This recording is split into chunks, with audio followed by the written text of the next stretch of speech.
करून भगवान श्रीकृष्ण परमात्म्याची कथा आपण ऐकतो आहोत. कृष्णाचं चरित्र हे अलौकिक अशा पद्धतीचं चरित्र आहे. विविध अंगांनी आणि विविध गुणांनी भरलेलं असं हे चरित्र आहे. भगवंतांनी केलेली प्रत्येक कृती ही गुणामध्ये मोडते. बहिर वृत्तीने किंवा बाह्य रूपाने जरी आपल्याला ते काही अवगुण असा वाटत असला, जरी ते आपल्याला अधर्माचं कृत्य वाटत असलं, तरी त्या परिस्थितीरूप केलेलं भगवंतांनी ते एक धर्मकृत्यच आहे असं आपल्याला शास्त्र सांगतं. त्याच्या काही प्रचिती आपल्याला पाहायच्या आहेत आणि त्या पद्धतीने आपण पाहतोही आहेत. भगवंताच्या या उत्तरार्धातल्या चरित्रामध्ये एक अलौकिकपणा आपण पाहतोय. आपल्या व्यावहारिक जीवनामध्ये निगडीत अशा पद्धतीचं हे चरित्र आपण पाहतोय. एवढंच नाही, हे चरित्र अनुकरणीय अशा पद्धतीचं हे चरित्र म्हणून आपण या चरित्राकडे पाहतोय. फक्त वर्णन करून आपण हे चरित्र सोडत नाही आहे. लीला चरित्र वर्णन करून सोडून देतो आपण. त्याच्यासारखं वागणं कठीण जातं. भगवंतांनी चोरी केली म्हणून आपण चोरी करायला गेलो, जमत नाही तसं. कृष्ण परमात्म्याच्या त्या चोरीच्या पाठीमागटले अर्थ भिन्न भिन्न आहेत. गेल्या वर्षी आपण पाहिलं हे. त्यामुळे भगवंतांनी केलेल्या या लीला फक्त उच्चारणीय अशा पद्धतीच्या आहेत. आता हे जे द्वारकेतलं चरित्र आहे हे मात्र अनुकरणीय अशा पद्धतीचं चरित्र आहे. भगवान आपल्या बुद्धीचा कस प्रत्येक ठिकाणी कशा पद्धतीने लावतायत हे पाहण्यासारखं चरित्र आहे. कधी कोणती युक्ती वापरतात आणि आपला प्रसंग पुढे घेऊन जातात हे ऐकण्यासारखं असं हे चरित्र आहे. या भगवंताच्या चरित्रामध्ये अनेक गुणांचा प्रादुर्भाव आपल्याला दिसून येतो. अनेक गुणांचा संचय आपल्याला दिसून येतो. गुण हा एक वृत्तीचा स्वभाव आहे किंवा वृत्तीच्या ठिकाणी असलेला एक महत्त्वाची गोष्ट सांगितली जाते. गुणांवरनं माणसाचं चरित्र सांगता येतं, चरित्र घडतं. एखादा जर स्थिर मनुष्य असेल तर आपण त्याला, किंवा शांत असेल तर आपण म्हणतो की याचं जीवन स्थिर आहे, बरं, हा शांत स्वभावाचा आहे. एखादा जर धडपड करणारा असेल, चंचल असेल, तर मग आपण असं सांगतो की याचं काही खरं नाही, बरं, कारण हे एकाही कामामध्ये गप्प बसत राहत नाही, एकही काम नीट करत नाही म्हटले. म्हणजे आपल्या ठिकाणी असलेले जे गुण आहेत, अवगुण आहेत, याच्यावरनं माणसाच्या चरित्राचा अंदाज लावला जातो. भगवंताच्या चरित्राच्या कडे पाहत असताना अनेक गुणांचा संचय भगवंताच्या ठिकाणी आहे. रामचरित्रामध्ये खरं तर राम काय आणि कृष्ण काय हे पूर्णतम अवतार आहेत. दोन्ही पूर्णतम अवतार आहेत. परिस्थितीनुरूप त्या पद्धतीची दोघांची चरित्र वेगवेगळी, हा भाग निराळा. परंतु हे दोन्ही अवतार म्हटलं तर पूर्णतम अवतार म्हणून आपल्याकडे सांगितलं. आपण मागे बोलून आलो असेल, अंश अवतार, अंशांश अवतार, कला अवतार, आवेश अवतार, पूर्ण अवतार आणि पूर्णतम अवतार अशी अवताराची 6 कारणं गर्गसंहितेने आम्हाला सांगितलेली आहेत.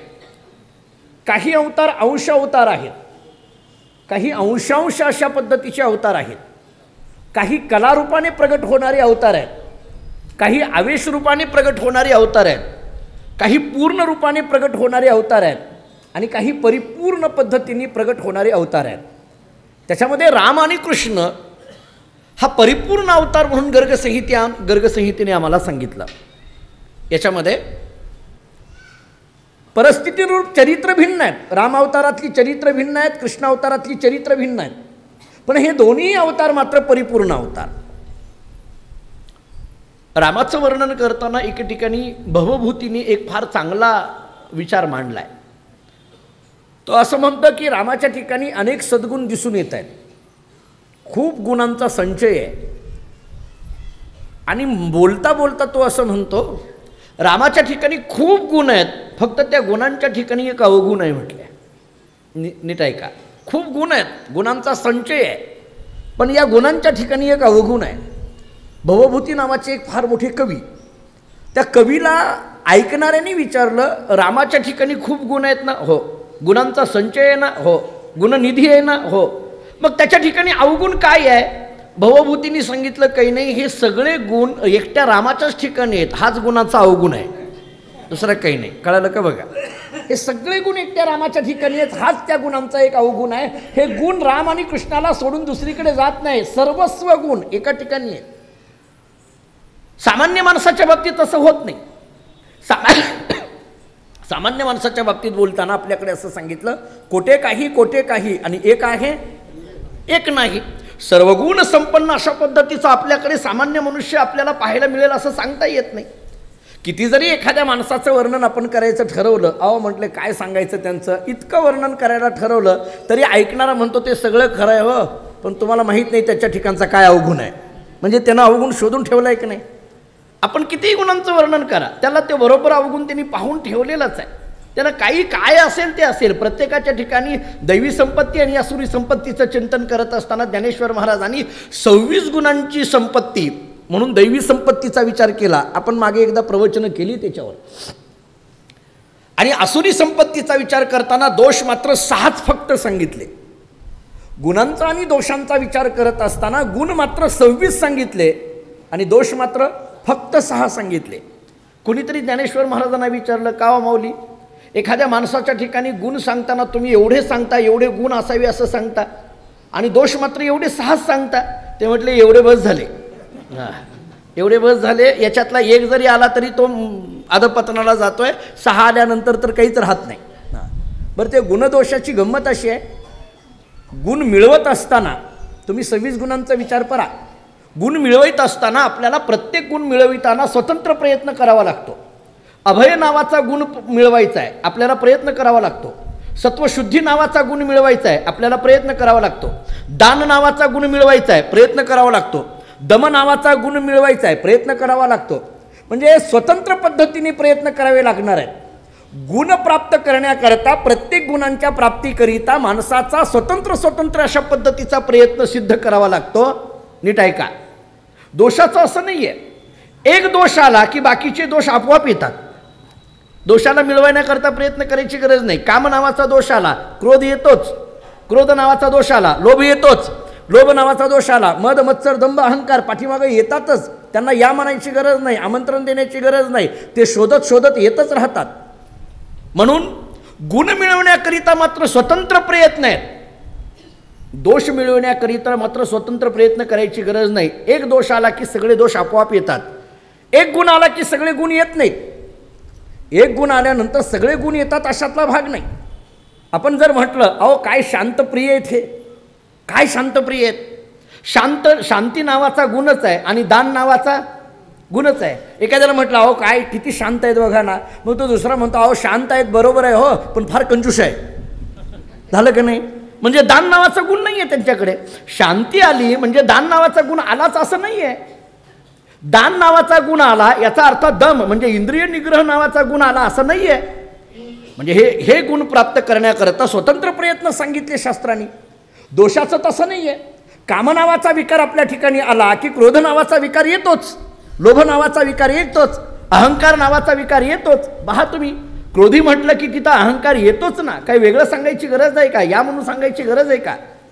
गुण मिळविताना मात्र खूप प्रयत्न करावे लागणार आहेत. दोष मात्र एक आला की बाकीचे दोष आपोआप यायला लागतात. अशी उदाहरणं अनेक पाहायला मिळतात आपल्याला. बरं, हे झालं मिळवण्याच्या बाबतीत. घालवण्याच्या बाबतीत फार गंमत आहे. दोष घालवायचे असतील तर दोष घालवण्याकरता मात्र स्वतंत्र प्रयत्न करावा लागतो. नीट ऐका. आणि गुणांचं असं आहे, एक गुण निघून गेला की सगळे गुण आपोआप निघून जातात, ते राहत नाही.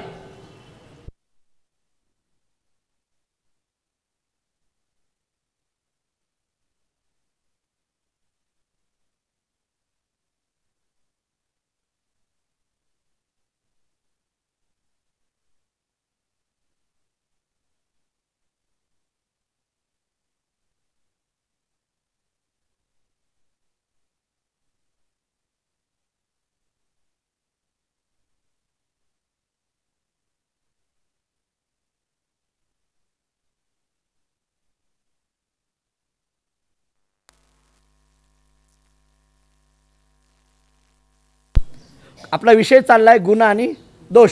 कशा करता चाललाय, भगवान श्रीकृष्ण परमात्मा म्हणजे गुणराशी या दृष्टीने चाललाय. षडगुण ऐश्वर्य संपन्न म्हणून भगवंताचं वर्णन आहे. आपण रोज एक कीर्तनात अभंग म्हणतो, गुणा आला विटेवरी पितांबरधारी सुंदर जो, डोळे कान त्याचे ठाई मन पायी राहो हे बोलत असताना गुणा आला विटेवरी म्हणजे काय, तो गुणाला आला. गुणाला आला या शब्दाचा अर्थ आहे सगुण झाला. सगुण झाला या शब्दाचा अर्थ आहे त्याच्याजवळ अनेक गुणांचा संचय झाला. बरं, गुणांनी दोषांचा विचार करताना शास्त्र आम्हाला सांगतं की आपल्या ठिकाणी मिळविताना गुण मिळविताना आम्हाला स्वतंत्र प्रयत्न करावे लागणार आहेत. दोष मात्र एकत्रित पद्धतीने येतात. घालविताना मात्र दोष स्वतंत्र पद्धतीने घालवावे लागणार आहेत. गुण मात्र एकत्रित निघून जातात. एक गुण निघून गेला की सगळं गेलं ना, काही राहत नाही त्याच्याजवळ. सगळं एकत्रित त्याच्या पाठींपाठ आपोआप सगळं निघून जातं. बरं, दोष घालवताना मात्र स्वतंत्र प्रयत्न आहेत. विश्वामित्राचं चरित्र आपण अनेकदा ऐकलं आहे. काम नावाचा विकार घालवण्याकरता 20,000 वर्ष तपश्चर्या, क्रोध नावाचा विकार घालवण्याकरता 20,000 वर्ष तपश्चर्या आणि लोभ नावाचा विकार घालवण्याकरता 20,000 वर्षाची तपश्चर्या केली, असं विश्वामित्राच्या चरित्रामध्ये वर्णन केलं जातं. प्रतिसृष्टी निर्माण करण्याचं सामर्थ्य ज्या विश्वामित्रांच्या अंगी होतं, त्या महर्षी विश्वामित्रांना एक एक दोष घालवण्याकरिता 20,000 वर्ष तपश्चर्या करावी लागत असेल तर सामान्य माणसाचं काय होत असेल विचार करा. म्हणून सगळे गुण एका भगवंताच्या ठिकाणी जे दिसून येतात, राम आणि कृष्ण म्हणजे गुणराशी आहे.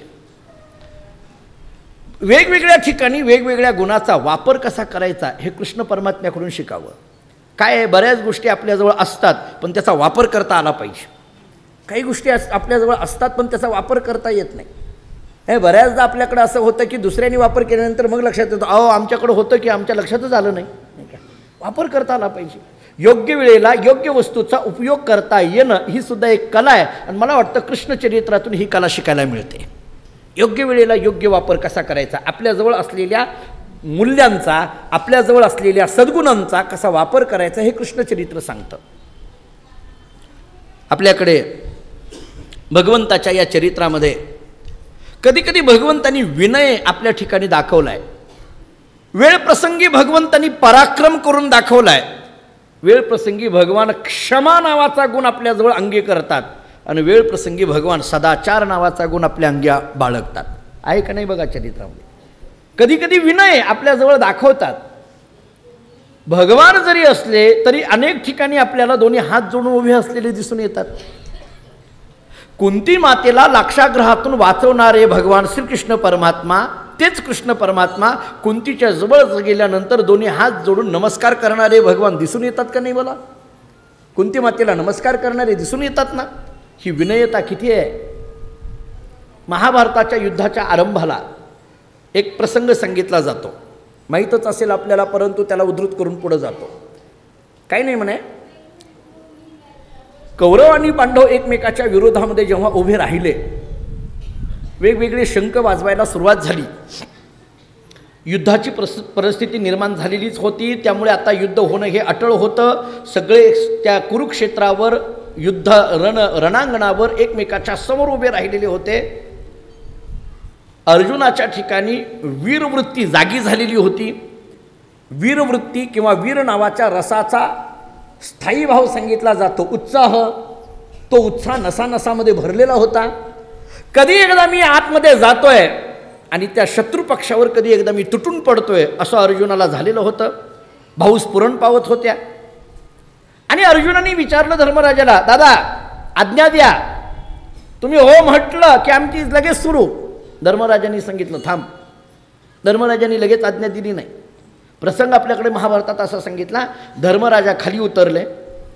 पुढं जे कौरव होते त्या कौरवामध्ये मोठमोठे रथी महारथी होते, मान्य आहे. पण त्याच्यामध्ये नातेसंबंधाने जर विचार केला तर त्याच्यामध्ये मोठमोठी मंडळी समोर होती. त्याच्यामध्ये सगळ्यात महत्त्वाचं गुरु द्रोणाचार्य होते, भीष्माचार्य होते, कृपाचार्य होते. ज्यांच्याकडे अध्ययन केलं ते कृपाचार्य समोर आहेत. ज्यांच्याकडे धनुर्विद्या शिकली ते द्रोणाचार्य समोर आहेत. ज्यांनी पुत्राप्रमाणे सगळ्यांवर मायेची पाकर ठेवली ते भीष्माचार्य समोर आहेत. आणि म्हणून धर्मराजा खाली उतरतात, या सगळ्याला नमस्कार करतात आणि सगळ्यांना नमस्कार केल्यानंतर प्रत्येकाच्या मुखातून जो आशीर्वाद येतो, द्रोणाचार्य म्हणतात विजयी भव. कुणाला? धर्मराजाला. कृपाचार्य म्हणतात विजयी भव, भीष्माचार्य म्हणतात विजयी भव. आणि या तिघांच्या मुखातून ही आशीर्वाद ऐकला. धर्मराजा स्मित हास्य केलं आणि रथामध्ये आले आणि म्हणायला लागले अर्जुनाला, आता कर युद्ध. म्हटले कसं काय, ज्यांना मारायचंय तेच आपल्याला म्हणतात विजयी भव, याचा अर्थ आपला विजय नक्की आहे. म्हटले यत्र योगेश्वर कृष्ण यत्र पार्थो धनुर्धरा तत्र श्रीर विजयो भूतीर ध्रुवा नीतिर्मतिर्मम. शेवटी आम्हाला संजयाच्या मुखातला श्लोकच आहे गीतेमध्ये. त्यामुळे आपला विजय हे निश्चित आहे. धर्मराजाच्या ठिकाणी निर्माण झालेली विनयता ही यशापर्यंत घेऊन गेली. विदुरांनी नीतिशास्त्रामध्ये एक नीती सांगितली आहे. विदुर नीती फार गोड आहे. मी कालच बोललो आपल्याला, चाणक्य नीती, विदुर नीती, भर्तृहरी नीती. विदुर नीतीमध्ये असा श्लोक आहे, अकीर्ती विनयो हंती एक, हंत्यनर्थ पराक्रमः दोन.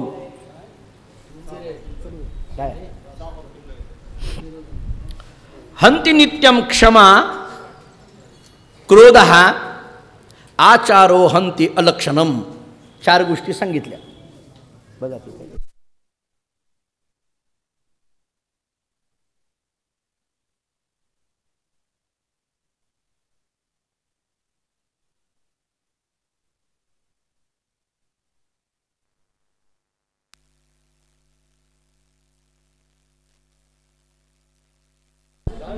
श्री कृष्ण गोविंद हरे मुरारे, हे नाथ नारायण वासुदेवा.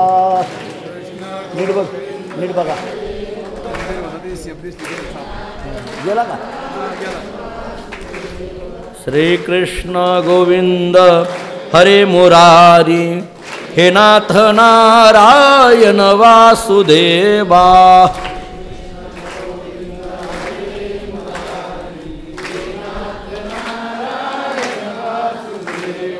श्री कृष्ण गोविंद हरे मुरारी, हे नाथ नारायण वासुदेवा.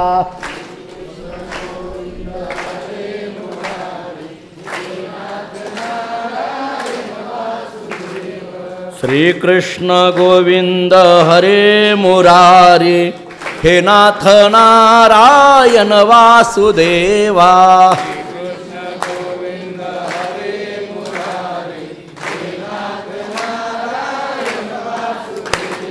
श्री कृष्ण गोविंद हरे मुरारी, हे नाथ नारायण वासुदेवा.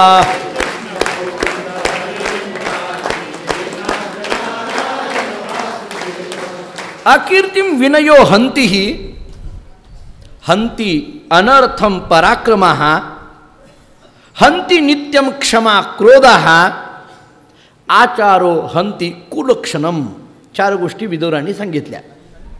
त्यातली पहिली गोष्ट सांगितली, विदुरजी सांगतात धृतराष्ट्रा, अकीर्ती विनयो हंती. आपल्या ठिकाणच्या अपयशाचा नाश करण्याकरिता विनय हा फार सगळ्यात महत्त्वाचा गुण आहे. धर्मराजाने कसा वापर केला त्याचा बघा. बरं, हंती अनर्थम पराक्रमः, पराक्रम हा अनर्थ दूर करतो. शतधन्व्याचं आणि कृष्णचरित्र आपण ऐकून आलो. क्षमा क्रोधाचा नाश करते. याच्याकरता भगवान श्रीकृष्ण परमात्माने अक्रूर यांच्या चरित्राचा थोडासा विचार केला. अक्रूराच्या संबंधाने भगवंतांनी दाखवलेली क्षमा हा खूप महत्त्वाचा गुण आहे. शतधन्व्याच्या दृष्टीने दाखवलेला पराक्रम हा खूप महत्त्वाचा गुण आहे. कुंतीच्या दृष्टीने दाखवलेली विनयता हा खूप महत्त्वाचा गुण आहे. भगवान कुंतीजवळ विनयता व्यक्त करतात, भगवान शतधन्व्याच्या ठिकाणी पराक्रम करतात. भगवान अक्रूराच्या संबंधाने क्षमा नावाच्या गुणाला धारण करतात. सदाचार कुलक्षणाचा अंत करतो. आपल्या ठिकाणी असलेलं शुद्ध आचरण हे आपल्या ठिकाणी असलेल्या दुर्गुणाचा अंत करण्याकरता ते महत्त्वाचं ठरतं. त्यामुळे कृष्ण काय आणि राम काय हे दोन्ही चरित्र आम्हाला आपल्या जीवनातल्या आचरणाला खूप महत्त्व देणारं चरित्र दिसून येतं. जीवनातल्या कर्मयोग तरी काय हो, आचरणातूनच सांगितलेलं आहे ना गीतेमध्ये. रामचरित्र तर पूर्णतः आचरणाचं चरित्र आम्हाला सांगितलं. आपण अनेकदा ती कथा ऐकतो. म्हणजे जेव्हा वनवासामध्ये राम आणि सीता असताना काही नाही म्हणे, एका तळ्याच्या काठावर दोघं बसलेले होते आणि बसलेले असताना दोघं त्या तळ्याच्या काठावर बसलेले असताना याच्यामध्ये कोणाचे पाय चांगले आहेत, गोरे आहेत, याच्यावरून दोघांमध्ये चर्चा सुरू झाली. सीतेने सांगितलं माझे पाय गोरे आहेत, चांगले आहेत. प्रभू रामचंद्र म्हणायला लागले माझे पाय चांगले आहेत. या दोघांची चर्चा सुरू झाली. आता ह्या दोघांचा न्याय निवाडा करायचा कोणी? लक्ष्मण तिथं होते आणि लक्ष्मण असल्यानंतर एकदम सीतेने बोलवलं, भाऊजी इकडे या. लक्ष्मणाने विचारलं काय?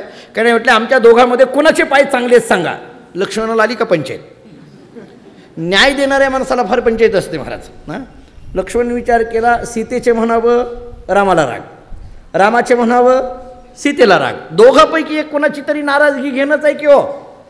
लक्ष्मणाने सांगितलं, अहो आईसाहेब कशाला मला तुमच्या दोघांच्या ह्याच्यात पाडता, मी आपला आलो आहे, निवांत आहे, माझं चाललं आहे, कशाला तुमच्या तुम्ही मिटून घ्या. नाही नाही म्हटले, आमच्या दोघांमध्ये चाललं आहे, तुम्हीच मिटवलं पाहिजे, तिसरं कोणाला बोलवायचं, तुम्ही सांगा कोणाचे पाय चांगले आहेत. आता फार मोठा प्रश्न आला. लक्ष्मणाच्या मुखातलं वाक्य हिंदीमध्ये फार चांगलं सांगितलं जातं. त्यांनी काय केलं, प्रभू रामचंद्रांच्या पायालाही हात लावला आणि नंतर सीतेच्या पायाला हात लावला आणि वाक्य एकच वापरलं, आचरण से ए चरण अच्छे है, आचरण से ए चरण अच्छे है. आचरण से ए चरण अच्छे है म्हटल्यानंतर सीतेला मोठा आनंद झाला. का? ए चरण अच्छे आहे म्हणजे माझे पाय चांगले आहेत. तिला आनंद झाला एकदम, ते आनंद झाले. वा वा, मागा बघा मी म्हणत होते का नाही हे आहे. प्रभू रामचंद्रांनी स्मितहास्य केलं आणि प्रभूंनी सांगितलं जरा अर्थ तरी नीट विचार. तो काय म्हणतो ते नीट विचार त्याला तरी. त्यांना काय सांगायचं? त्यांनी सांगितलंय की माझे पाय चांगले आहेत म्हणून, आणखीन काय नाही, नीट विचारून तरी बघ. सीतेने विचारलं, का भाऊजी तुम्हाला काय वाटतं? लक्ष्मणाने सांगितलं, मी आचरण से ए चरण अच्छे हे म्हणत असताना आचरण से ए चरण अच्छे आहे, या पायापेक्षा हे पाय चांगले आहेत हे म्हणण्यामध्ये या पायामुळे हे पाय चांगले आहेत हाही त्याच्यातून अर्थ निघतोय. या पायामुळे हे पाय चांगले आहेत, या पायापेक्षा हे पाय चांगले आहेत असा अर्थ घ्यायचा का या पायामुळे हे पाय चांगले आहेत असा अर्थ घ्यायचा? हे पाय चांगलेच आहेत आईसाहेब. लक्ष्मण म्हणतो, आईसाहेब तुमचे पाय चांगलेच आहे, पण या पायामुळे ते चांगले आहेत, या पायामुळे ते चांगले आहेत. हा अर्थ एक. आता दुसरा अर्थ आपण असा करता येईल, आचरण हा शब्द जो आहे, हा शब्द सीतेच्या पायाला लावत असताना, सीतेच्या पायाला हात लावत असताना हे पाय चांगले आहेत याचा आणखीन एक अर्थ निघतो की हे पाय कशाने चांगले आहेत? आचरणामुळे हे पाय चांगले आहेत. आचरणामुळे. प्रभू रामचंद्रांचे तरी पाय कशाने चांगले? आचरणामुळे. सीतेचे पाय कशाने चांगले? आचरणामुळे. आणि म्हणून संतांच्या पायाबद्दल अनेकदा आपल्याकडे बोललं जातं, आपण अनेकदा प्रमाणही देतो, संत चरण रज लागता सहज. ज्याचं आचरण असतं त्याचं चरण धरावे, ज्याचं आचरण आहे त्याचं चरण धरावे. त्यामुळे आचरण हे खूप महत्त्वाचं असतं. भगवान विदुरजी धृतराष्ट्राला सांगतात, आपल्या ठिकाणी निर्माण झालेला सदाचार हा आपल्या ठिकाणी असणाऱ्या कुलक्षणाला घालविणारा आहे. त्यामुळे विनय काय करतो? अपयश घालवितो. पराक्रम काय करतो? अनर्थ घालवितो. क्षमा काय करते? क्रोधाला घालविते. आणि सदाचार काय करतो? कुलक्षणाला घालवितो. अशा अनेक गुणांचा संचय म्हणजे श्रीकृष्ण परमात्म्याचं चरित्र आहे. भगवान श्रीकृष्ण परमात्म्याचा हा सगळा राज्यकारभार चालू आहे.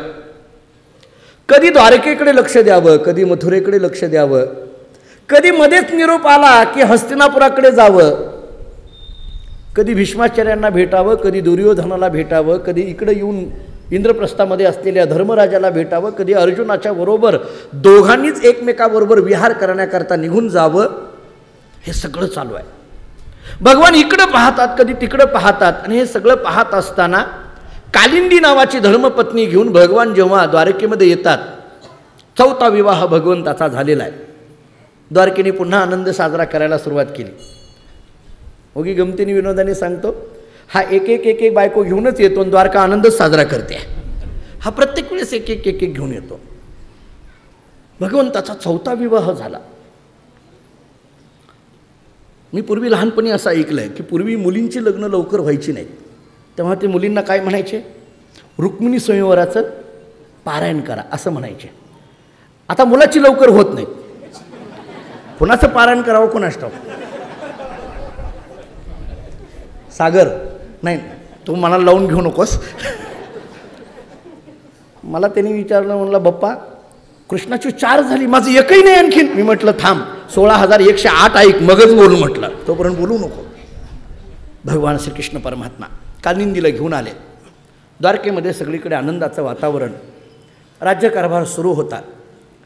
एक काही दिवस गेले, पण काय असतंय, नाही म्हटलं तरी सौती धर्म हा कुठं चुकलाय काय? सौती धर्म कुठे चुकलाय काय? रुक्मिणी माता असतील, सत्यभामा असेल, जांबुवंती असेल, कालिंदी असेल, ह्या चौघी चालू आहे संसार, मान्य आहे.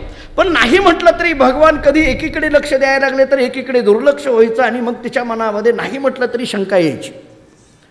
आणि हे थोडंसं कुरबुर होणं चालू झालं. तरी भगवान काही बारीक बारीक गोष्टीकडे लक्ष देत नव्हते. आपला राज्यकारभार चालवणं होतं. नेमकं देवर्षी नारद मुनी पुन्हा एकदा भेटण्याकरता द्वारकेमध्ये आले.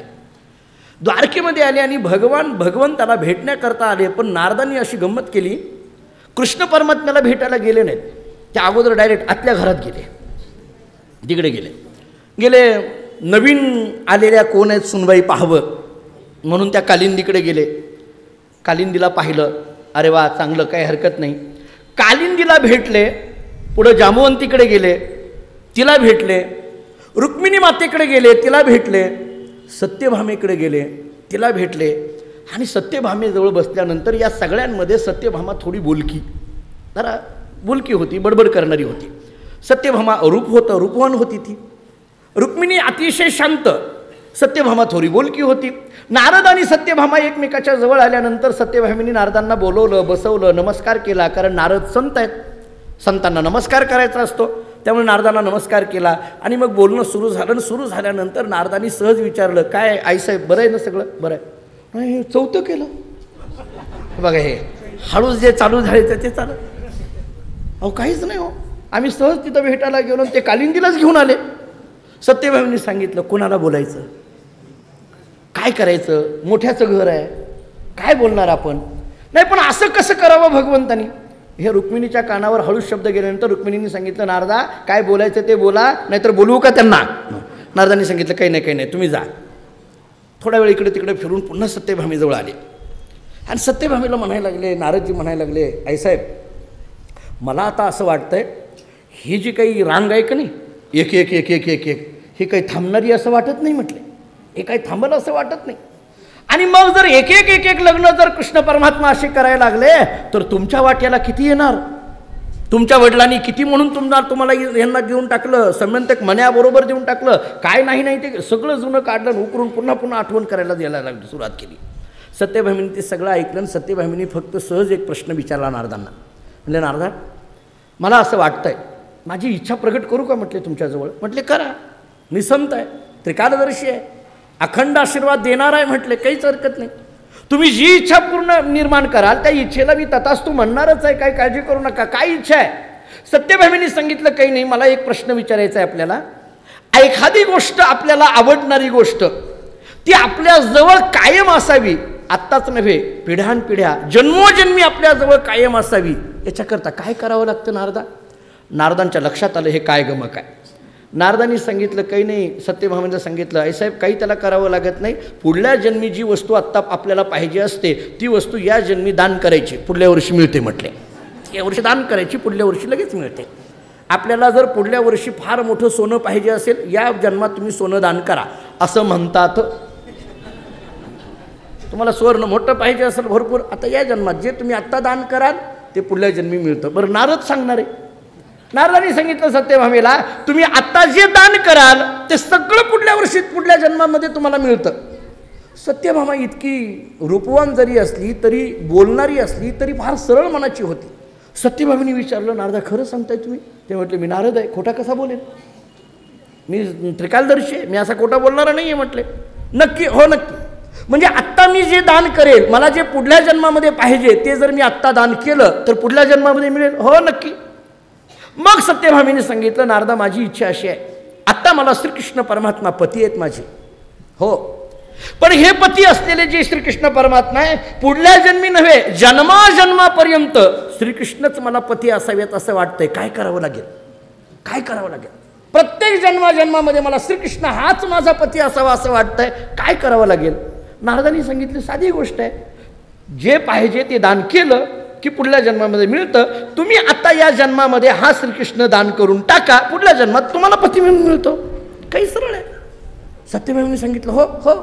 पण सत्यभामींनी पुन्हा एक शंका विचारली, नारदा श्रीकृष्णाला दान करायचं बरोबर आहे, पण याला दान कोण घेईल? नारदांनी सांगितलं काय विचारता, मी कशा करता फिरायला लागलोय, कोण घेईल म्हणजे काय, मी नाही का म्हटले. सत्यभामींनी विचारलं तुम्ही घ्याल? म्हटलं हो, मी उलट घेण्याकरताच येतो, नाही का. त्याचं नाव नारद. म्हटलं मी घेण्याकरता येतो, मला काहीच अडचण नाही. नक्की? हो. पण पुन्हा एकदा शंकेने विचारलं, नारदा नक्की ना, मी जे आत्ता दान करेल ते पुढल्या जन्मात नक्की मिळेल? तुम्ही काळजी करू नका आईसाहेब, माझ्यावर विश्वास ठेवा, माझ्यावर विश्वास ठेवा, तुम्ही फक्त दान करा. असं? हो. सगळी तयारी केली. दान करण्याकरता संकल्प करावा लागतो. दान या शब्दाचा, दान करण्याकरता दोन गोष्टी अंतःकरणामध्ये खूप महत्त्वाच्या असतात. एक श्रद्धा असावी लागते आणि दुसरं सामर्थ्य असावं लागतं. दान करण्याकरता या दोन गोष्टी खूप महत्त्वाच्या आहेत. आपण मागे एकदा बोललो होतो, फक्त उल्लेख करून पुढं जातो. दान शब्दाचा विचार करत असताना आपल्याकडे असं सांगितलेलं आहे, द्विहेतू षडधिष्ठानम षडंगैंच द्विपाकयुक चतुष्प्रकारकम त्रिविधम त्रिनाशम दानम इति उच्यते. दान या शब्दाची व्याख्या करताना पद्मपुराणकारांनी अशी व्याख्या केली आहे, द्विहेतू, दानाकरता दोन हेतूंची आवश्यकता आहे. दानाकरता 6 अधिष्ठानाची आवश्यकता आहे. दानाकरता 6 अंगांची आवश्यकता आहे. दानाकरता 2 फलाची आवश्यकता आहे. दानाकरता 4 प्रकाराची आवश्यकता आहे. दानाचे 3 भेद आहेत आणि दानाचे 3 नाश आहेत. हे सगळं जिथं आहे त्याला दान म्हटलं जातं. दानाचं हे महात्म्य आहे, दानाचा हा महिमा आहे. दानाचा महिमा आपल्याकडे अशा पद्धतीने पद्मपुराणामध्ये सांगितलेला आहे. 2 हेतू, दानामध्ये 2 हेतू पाहिजेत. एक श्रद्धेचा हेतू असतो आणि दुसरा सामर्थ्याचा हेतू असतो. बऱ्याचदा श्रद्धा असते पण सामर्थ्य नसतं, आणि कधी सामर्थ्य असतं पण श्रद्धा नसते. सोप्या भाषेत बोलतो म्हणजे कळेल. कधी कधी दान करावं असं वाटतं म्हणजे श्रद्धा आहे, पण दान करण्याकरता जे लागतं ते आपल्याजवळ नसतं म्हणजे सामर्थ्य नाही. कधी कधी दान करण्याचं सामर्थ्य आमच्याजवळ असतं पण दान करावं असं वाटत नसतं म्हणजे श्रद्धा नाही. कधी कधी असं होतं. काही लोक म्हणतात महाराज फार द्यावं असं वाटतं. हो, आम्ही म्हणतो मग देऊन टाका, काय करावं, काहीच नाही खिशात, मग काय वाटण्याला अर्थ आहे. श्रद्धा आहे पण सामर्थ्यच नाही. बरं, काही वेळेस सामर्थ्य असतं, देण्याकरता भरपूर असतं पण द्यायची इच्छा नसते. एखाद्या वेळेस सप्ताहामध्ये आम्ही खेडेगावाने आम्हाला फार चांगले प्रसंग येतात. म्हणजे ते सप्त्याची देणगी घेण्याकरता एखाद्या श्रीमंत माणसाकडे जातात आणि मग त्याच्याजवळ जायचं, तासभर बसायचं, त्याला सप्त्याची सगळी पत्रिका दाखवायची, कोण आहे, कसं आहे, काय चाललं हे सगळं सांगायचं. तासभर तो सगळं ऐकून घेतो आणि मग आम्ही त्याला म्हणतो की काहीतरी सप्ताह करता द्या. तो लगेच म्हणतो चांगलं काम आहे, असं गावात झालंच पाहिजे असं म्हणतो आणि आमच्या हातात 11 रुपये ठेवतो, घ्या. आम्ही म्हणतो अहो तुमच्याकडे केवढे आशे ना. हे बघा, देवाच्या कामात असं बोलायचं नसतं. जे दिलं ते लाखाचं असतं. 11 रुपये ते देत राहतात. अशी काही कंजूशी असते. सामर्थ्य आहे पण श्रद्धा नाही ना देण्याची. काहींकडे श्रद्धा आहे परंतु सामर्थ्य नाही. दानाकरता दोन्ही गोष्टी आवश्यक आहेत. श्रद्धा आणि सामर्थ्य दोन्ही आवश्यक आहेत. दानाकरता आपली ती वृत्ती आहे, ती वृत्ती दान नावाची वृत्ती निर्माण होणं हे दानाकरता सगळ्यात आवश्यक असतं. माझं बोलणं ऐका नीट. दान करण्याची वृत्ती निर्माण होणं हेच दानाकरता सगळ्यात आवश्यक असतं. आपण अनेकदा याच्यावर उदाहरणं ऐकत राहतो. समर्थ रामदास स्वामी एका घरापुढं आले आणि मोठ्याने हाक मारली, भिक्षाम देई. ती बाई गरीब होती, परिस्थिती नव्हती. तिने सांगितलं पुढं जा. समर्थांनी पुन्हा हाक मारली, भिक्षाम देई. तिने सांगितलं अहो काही नाही आहे माझ्याकडे, पुढं जा. समर्थांनी पुन्हा सांगितलं नाही, भिक्षाम देई. ती बाई म्हणायला लागली अहो तुम्हाला मी सांगितलं ना, माझंच पोट भागण्याकरता माझ्याकडे काही नाही, 2 लेकरं मला आहेत, पण माझी परिस्थिती गरिबीची आहे म्हणून मी म्हणते तुम्हाला पुढं जा, आणि तुम्ही पुन्हा पुन्हा याच अंगणामध्ये उभा राहून म्हणताय भिक्षाम देही. काहीच नाही आहे ना माझ्याकडे. समर्थांनी सांगितलं तू अंगणातली मुठभर माती उचल आणि माझ्या झोळीमध्ये टाक. माती तरी टाक. तिने विचारलं समर्थ तुम्ही माझी चेष्टा करताय का टिंगल करताय? माझ्याकडे काही नाही म्हणून माती दे असं म्हणण्यात टिंगलही आहे, आणि माझ्याकडे काही नाही म्हणून माती तरी दे असं म्हणण्यामध्ये चेष्टाही आहे. चेष्टाही आहे, टिंगलही आहे, परीक्षाही आहे. तुम्ही चेष्टा करता का परीक्षा घेता? काय करता तुम्ही? मला माती दे म्हणण्यामध्ये चेष्टा करायला लागलात का माती दे म्हणण्यामध्ये माझी परीक्षा घ्यायला लागलात? काय कळेना. समर्थांनी सांगितलं तुला सांगतो तेवढं कर. तुला तेवढं जर अधिकार असेल माती देण्याचा तर तेवढी माती तरी मुठभर उचल आणि माझ्या झोळीमध्ये टाक. तिला कळेना काय आहे हे. तिनं उचलली माती. फार समर्थ सांगतायत म्हटल्यानंतर तिनं मुठभर माती त्या झोळीमध्ये टाकली आणि विचारलं तुम्ही माझ्याकडून मुठभर माती का घेता? काय आहे त्या मातीमध्ये? आणि ती मुठभर घेतली. कशा करता घेतली? तुम्हालाही घेता आली असती ना, माझ्याच अंगणातली असो नाही तर कुठली असो, तुम्हाला माती उचलता आली असती, माझ्याकडूनच का घेतली? समर्थांनी सांगितलं, मला तेच करायचं होतं, मलाही मुठभर माती उचलता आली असती तुझ्या अंगणातली, काही कोण बोललं नसतं, पण मला तुझ्या हातून घ्यायची होती. याचं कारण आहे. काय कारण आहे? ते म्हटले, आत्ता तुझी परिस्थिती गरिबीची आहे. ऐका समर्थांचं बोलणं, आत्ता तुझी परिस्थिती गरिबीची आहे, तुझ्याकडे काही नाही आहे, म्हणून तू म्हणते पुढं जा, पुढं जा. पण कोणत्याही माणसाची परिस्थिती अशीच कायम राहत नसते. गरिबी आणि श्रीमंती हा एक मानवी जीवनामध्ये सुरू असलेली चक्र आहेत. एक काळ गरिबीचा असतो आणि एक काळ श्रीमंतीचा असतो. मनुष्य जीवन हे परिवर्तनीय अशा पद्धतीचं जीवन आहे. माझ्या एका जुन्या महात्म्याच्या मुखातून मी असं ऐकलं की प्रत्येक 20 वर्षानंतर माणसाच्या जीवनामध्ये बदल होत असतो आणि त्याचे अनुभव प्रत्येकालाच आहेत. तो कोणत्याही पद्धतीने असेल, ऐहिक पद्धतीने असेल अथवा पारमार्थिक पद्धतीने असेल, पण प्रत्येक 20 वर्षानंतर मानवी जीवनामध्ये आपल्याला परिवर्तन होत असलेलं दिसून येतं. त्यामुळे आत्ता सध्या तुझ्या जीवनामध्ये काही नाही आहे, तू गरिबी आहे म्हणून तू जा जा असं म्हणते आहे, पण हीच परिस्थिती तुझी उद्या राहील असं सांगता येत नाही. 20 वर्षानंतर, 2 वर्षानं, काय जे असेल ते असेल, काही वर्षानंतर तुझ्या परिस्थितीत बदल होणार आहे आणि तुझ्याकडे चांगल्या पद्धतीची संपत्ती येणार आहे. पण आत्ता तू म्हणते पुढं जा, पुढं जा, पुढं जा, आल्यानंतर सुद्धा तू म्हणत राहशील पुढं जा, पुढं जा, पुढं जा. हे होऊ नये म्हणून माती तरी दान कर. हे होऊ नये म्हणून माती तरी दान कर. आज नाही म्हणून तू नाही म्हणते, मान्य आहे, पण तुझ्याकडे आल्यानंतर सुद्धा तुझ्या इंद्रियांना पडिले बळण इंद्रिया सकळ, तुकोबरांची भाषा आहे, अशा पद्धतीची तुला इंद्रियाला सवय पडू नये म्हणून मी म्हणतोय की माती तरी दान कर. श्रद्धा आणि सामर्थ्य या 2 गोष्टी मी आपल्याला बोलत होतो. दानाकरता या दोन्ही गोष्टी लागतात. नारदांनी सांगितलं, आईसाहेब तुम्ही दान करा, मी घेतो. कृष्णाला दान घ्यायचं? हो. तुम्ही दान फक्त तुम्ही बघा तुम्हाला करता येतंय का. नारदांनी सांगितलं, मी घ्यायला तयार आहे, पण तुम्ही द्यायला तयार आहे का बघा. मी घ्यायला तयार आहे. सत्यभामींनी सांगितलं, पुढल्या जन्मात मिळत असेल तर काय हरकत आहे. तरी नारदांनी हळूच सांगितलं, तसं नव्हे, आता 4 जणी आहेत म्हणून म्हटलं, त्यांना विचारायचं वगैरे. सत्यभामींनी सांगितलं, नाही कोणाला विचारायची गरज, तशी मी घरामध्ये मुख्य आहे, माझ्याकडे प्रभू भगवान श्रीकृष्ण परमात्म्याचं माझ्यावर खूप प्रेम आहे आणि काय कोणाला विचारायची गरज आहे. कोण माझं घर बघा, हे सुरू झालं आहे का नाही. काय कोणाला विचारायची गरज आहे, माझे निर्णय घ्यायला मी स्वतंत्र आहे. मी काय अशी वेडी आहे का, मला कळत नाही आहे का, मला चांगलं. मग नारदांनी सांगितलं, तसं नाही, तुमच्यासारखं कोणाला कळतंय बघा. हे पुन्हा आणखीन चालू झालं याचं, हे दोन्हीकडनं बोलणं चालू होतं, त्याचं नाव नारद. नारदांनी सांगितलं, तसं नाही, तुमच्यासारखं अहो खरंच हो. आणि तुम्हाला खरं सांगू का साहेब, आम्ही सुद्धा इतक्या धावत धावत इथं येतो ना, फक्त तुमच्याकडे बघून येतो बघा. आमचा सुद्धा एवढा पाहुणचार कोण करत नाही हो. काय ती रुक्मिणी, आम्हाला कधी विचारलंय तिनं?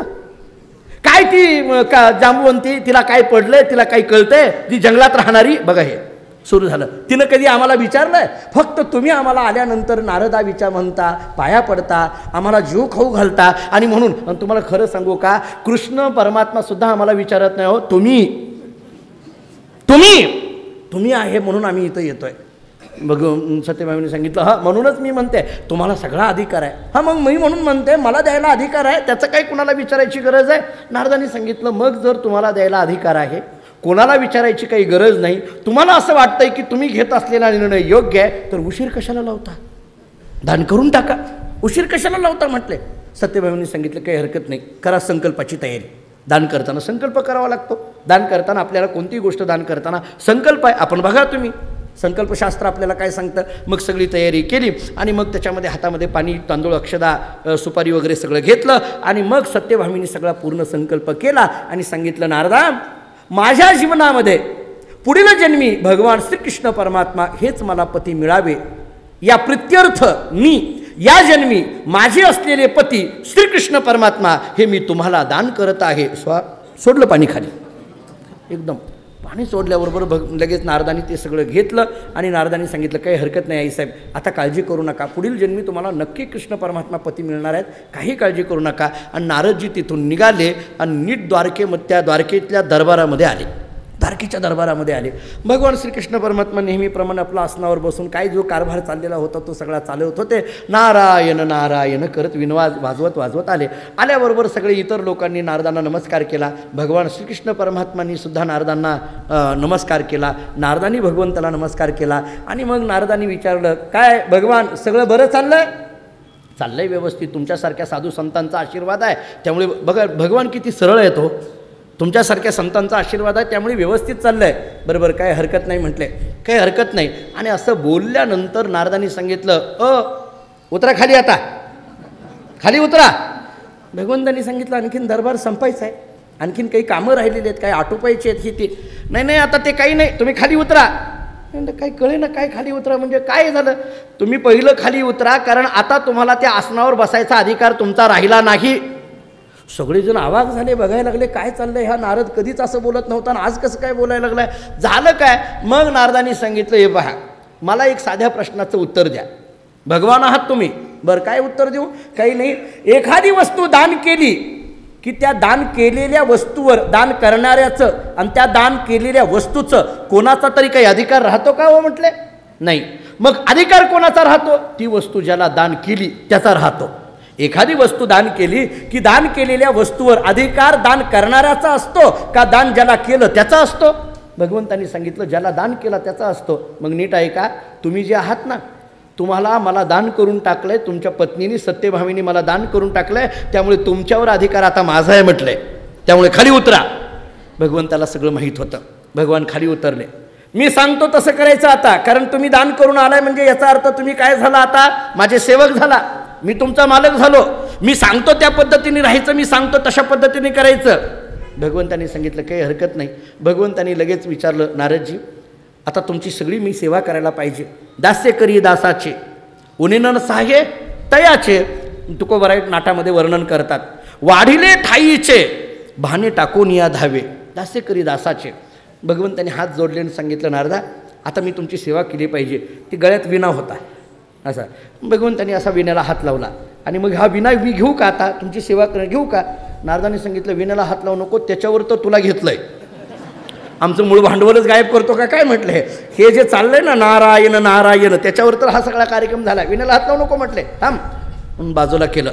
मग भगवंतांनी काय करावं, भगवंतांनी नारदांच्या खडावा, पायातल्या ज्या चपला आहेत खडावा आहेत, त्या भगवंतांनी खडावा आपल्या डोक्यावर घ्याव्या. तुकाराम महाराज नाटामध्ये फार गोड वर्णन करतात. सत्यभामा दान करी उजूर नाही अंगीकारी, सेवकाच्या शिरी धरोणी चाले पादुका. ऐका, सत्यभामा दान करी, भगवंताला सत्यभामीने दान करावं, उजूर नाही अंगीकारी, काही अंगाच्या ठिकाणी उजूर अहंकार राहिला नाही. सेवकाच्या शिरी धरुणी, सेवकाच्या शिरी धरुणी चाले पादुका, हे एकत्रित घ्यायचं. सेवकाच्या पादुका शिरी धरुणी चाले, सेवकाच्या म्हणजे नारदाच्या पादुका खडावा आपल्या डोक्यावर भगवंतांनी घेतल्या आणि नारदाच्या पाठीमागं चालायला सुरुवात केली. नारद आता भगवंताला घेऊन चाललेत, त्यामुळे आता द्वारकेमध्ये कृष्ण परमात्मा कोणाला दिसणार नाही. नारद म्हणतील तसं कृष्णाला वागावं लागतं. ही बातमी वाऱ्यासारखी द्वारकेत पसरली.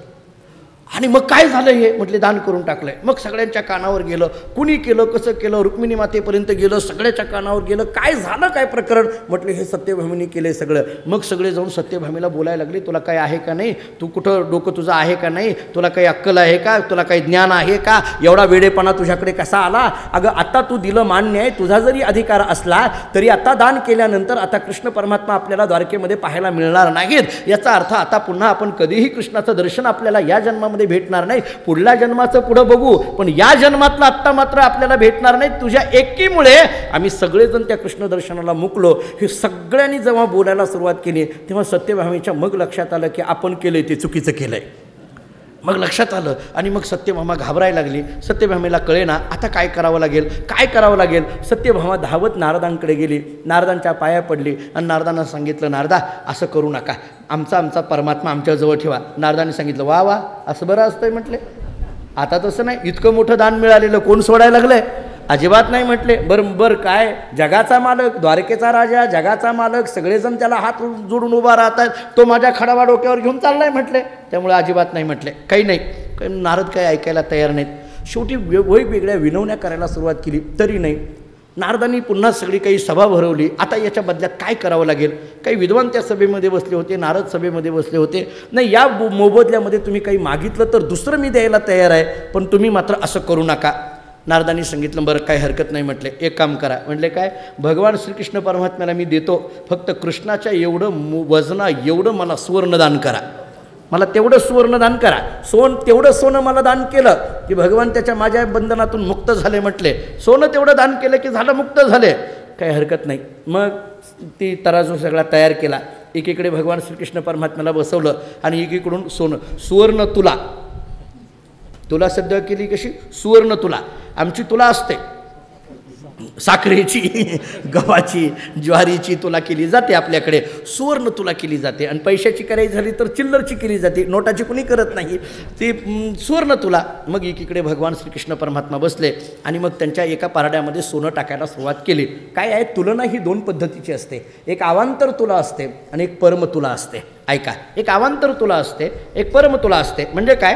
एखाद्या वस्तूची दुसऱ्या वस्तूबरोबर केलेली जी तुला आहे त्याला अवांतर तुला म्हटलं जातं, आणि त्या वस्तू ती त्याच वस्तूबरोबर केलेली जी तुला असते त्याला परम तुला असं म्हटलं जातं. मी तुमच्या ऐकण्यातला दुसरा विचार सांगतो म्हणजे आपल्याला लक्षात येईल. काय आहे, आपल्याकडे अनन्वय अलंकार नावाचा मराठीमध्ये एक अलंकार सांगितला जातो, जी आपली प्राध्यापक मंडळी असतील त्यांना चांगलं माहिती आहे. अनन्वय अलंकाराचं उदाहरण देताना आपल्याकडे असं सांगितलं जातं, त्याच्यासारखं तेच, त्याला अनन्वय अलंकार असं म्हटलेलं दिसून येतं आपल्याला. उदाहरण काय दिलं की आकाश कोणासारखं, गगनम गगनाकारः सागर सागरोपमः राम रावणयोर युद्धम राम रावणयोरिव, अशी सुभाषिताची भाषा आपल्याला दिसून येते. म्हणजे काय? आकाश कोणासारखं, आकाशाच सारखं, समुद्र कोणासारखा, समुद्राच सारखा, राम रावणाचं युद्ध कोणासारखं, राम रावणाच सारखं. याला अनन्वय अलंकार असं म्हटलं जातं, याला परम तुला असं म्हटलं जातं. आता भगवान श्रीकृष्ण परमात्म्याची अवांतर तुला चालू झालेली आहे. म्हणजे काय? सुवर्ण तुला चालू झालेली आहे. भगवान एका पारड्यामध्ये आहेत, एका पारड्यामध्ये सोनं आणून टाकायला सुरुवात केली. आता मला सांगा, हे कृत्य केलं होतं कुणी, दान केलं होतं कुणी? सत्यभामिनी. त्यामुळे सगळेचे सगळे म्हणायला तुझंच बघ, जी ठेवलं होतं का नाही, पाटल्या बांगड्या काय असेल ते, आता बरेच आहेत त्याचे. मी परवा एक ऐकलो, दादा तुम्हालाच माहिती आहे, चपलाहार म्हणे. काय हो आहे का नाही दादा? मग बरं झालं, म्हणजे मला ऐकलेलं खरं आहे. कसला असतो कोणाच ठाऊक, आता हे आपल्याला काही माहीत नाही, पण दागिन्याचं नाव आहे म्हणे चपलाहार. म्हणजे तसले सगळे हार, आता काय किती असतील ते सत्यभामीला सगळ्यांनी सांगितलं, तुमचं काढा, दुसरं काही नाही, काढा. ते सत्यभामीने सगळं तिचं आहे नाही तेवढं सगळं सोनं आणलं. का? तिला असं वाटत होतं सगळं सोनं गेलं तरी हरकत नाही, पण कृष्ण परमात्मा आपल्याला पाहिजे. तिनं सगळं सोनं काढलं, थोडंही हल्लं नाही हो पारडं, थोडं नाही, हे असेच बसलेले होते. आता काय करावं, सोनं इतकं टाकलं सगळं घरातलं. त्या बाकीच्यांनी सांगितलं, बघा कोपऱ्यात तिकडं तिजोरीमध्ये आतला आत असतो की एक कप्पा, त्याला चोर कप्पा म्हणायचं का नाही, ते आतल्या आत असतं बघा, कपाट असतं, त्याच्यात एक कप्पा, त्याच्यात एक कप्पा, आणि आतल्या आत कप्प्यामध्ये काय ठेवायचं असतं? तुळशीची माळ, गोपीचंदनाचा खडा. अहो, सोन्याचे दागिने, चांदीचे दागिने ठेवले जातात, आणि मग ते आतल्या आतलं काहीतरी काढा. सत्यभामीने सांगितलं, सगळं झालं हो, सगळं काढलंय. मग कुणीतरी बसलेलं होतं, नारदांनी सांगितलं, तसं नाही पण अंगावर बरंच दिसतंय. हे बघा, हे नारदांनी. सत्यभामीने सांगितलं, याच्या नादी लागून तर घोटाळा झाला असला सगळा, अंगावर दिसतो म्हणतो. आणखीन अंगातले जे काही होतं ना सगळं, मग ते पाटल्या असतील, बांगड्या असतील, ते सगळं काढून टाकलं. गळ्यातलं भलं मोठ्याच्या मोठं गंटण होतं, मंगळसूत्र फक्त ठेवलं, मोठ्याच्या मोठं गंटण होतं, ते गंटण होतं ते काढून टाकलं. बरं, ते असं काय असतं कोणाच ठाऊक, असं दाबते करायचे. बायकांना लगेच कळाले, नेकलेस म्हणे त्याला, ते होता, तो सगळा काढला, तो काढून ठेवला, सगळं काढलं हो. सत्यभामीने काही अंगावर ठेवलं नाही, एका मंगळसूत्राच्या त्या 2 डोरल्याशिवाय काही अंगावर ठेवलं नाही. नारदांना सांगितलं, नारदा सगळं झालं बरं का, काही राहिलं नाही. हे राहिलं, हे मात्र सौभाग्याचं लेण आहे, तेवढंच राहिलंय. नारदांनी सांगितलं, ते सगळं खरं आहे, पण हे जराही होईना की. सत्यभामीने सांगितलं, जरा हलकं व्हा. आता कशाचं हलकं होते? काहीच नाही, जराही हलायला तयार नाही. मग शेवटी सांगितलं, एक काम करा, मदत घ्या, कुणाची तरी मदत घ्या. मग कुणाची मदत घ्यायची? मग तिने सांगितलं, आता एक काम करू, कालिंदी नवीन आलेली आहे, भरपूर घेऊन आली आहे येताना. त्या कालिंदीला सत्यभामीने हात जोडले आणि सांगितलं, अशी चूक मी पुन्हा करणार नाही, काही कर, तू काहीतरी घेऊन ये म्हटले. कालिंदीनं तिचं सगळं आणून द्यायला टाकायला सुरुवात केली. कालिंदीचं सोनं येऊन सगळं पडलं, तरी हालायला तयार नाही. शेवटी जांबुवंतीला विनंती केली, तिचं आणून टाकलं, तरी हालायला तयार नाही. बरं, रुक्मिणीने हे सगळं केलेलं असल्यामुळे रुक्मिणीला बोलायची कुणाची ताकद नाही. मग शेवटी सत्यभामीने त्या नगरामध्ये असलेल्या काही तिच्या सख्या होत्या, त्यांना विनंती केली, प्रत्येक प्रत्येक स्त्रीने आपापलं सोनं आणून टाकायला सुरुवात केली त्या पारड्यामध्ये. सगळं सोनं एवढं पडायला लागलं, पण थोडंसुद्धा भगवंताचं पारडं हलायला तयार नाही, थोडंही हलायला तयार नाही. आता काय झालं? मग शेवटी सत्यभामींनी सांगितलं, आता म्हणले एकच काम करू, काय थोरल्या घरून काय येईल ती येईल. म्हणजे ही रुक्मिणी आता थोरल्या घरून काय येईल ती येईल म्हटले. म्हणून सत्यभामींनी रुक्मिणीला विनंती केली, आता तुम्हीच बघा काय करायचं ते. रुक्मिणीने काय करावं? रुक्मिणीने भगवंताचं दर्शन घेतलं, देवघरातल्या आपल्या कुलदेवतेचं दर्शन घेतलं, भगवंताचं दर्शन घेतलं. एका हातामध्ये पाणी घेतलं, तुळशीकडे गेली, तुळशीची पूजा केली, तुळशीला ते पाणी घातलं आणि तुळशीचं एक पान काढलं आणि त्या पारड्यावर ठेवलं. भगवान एकदम लगेच वर आले. एका पानावर तुळशीचं एक पान टाकलं आणि भगवान एकदम वरती आले. तुकाराम महाराज वर्णन करतात, सत्यवामा दान करी नारदासी, ते कळला व मज ऋषिकेशी, तुळे घाली तो का नये कनकासी, समतुके एक पान तुळशी हो. समतुके एक पान तुळशी हो. एक तुळशीच्या पानाने भगवान परमात्म्याचं पारडं एकदम वर येत आहे. कनक आणि तुळस याच्यामधलं श्रेष्ठत्व हे सोन्याला आलं नाही, एका तुळशीच्या पानाला आलं. त्यामुळे तुळशीचं पान हे अत्यंत पवित्र अशा पद्धतीचं आपल्याकडे मानलं जातं. आपल्या घरामध्ये आपण केलेला स्वयंपाक, त्या स्वयंपाकावर फक्त एक तुळशीचं पान ठेवलं तरी तो स्वयंपाक आपला शुद्ध झाला. कोणती वस्तू असेल आपल्याकडे फक्त तुळशीचं पान एक ठेवलं, कोण आरोग्याच्या दृष्टीने तर ती तुळशी आहेच आहे आपल्याला आरोग्यवर्धक, परंतु अध्यात्मशास्त्राच्या दृष्टीने सुद्धा एका तुळशीची ताकद ही कैक सोन्याच्या पटीपेक्षा जास्त अशा पद्धतीची सांगितली जाते. भगवान परमात्म्याचं पारडं वर येतं, सगळा आनंदाने संसार सुरू होतो. व्यवस्थित पद्धतीने सगळं झालं.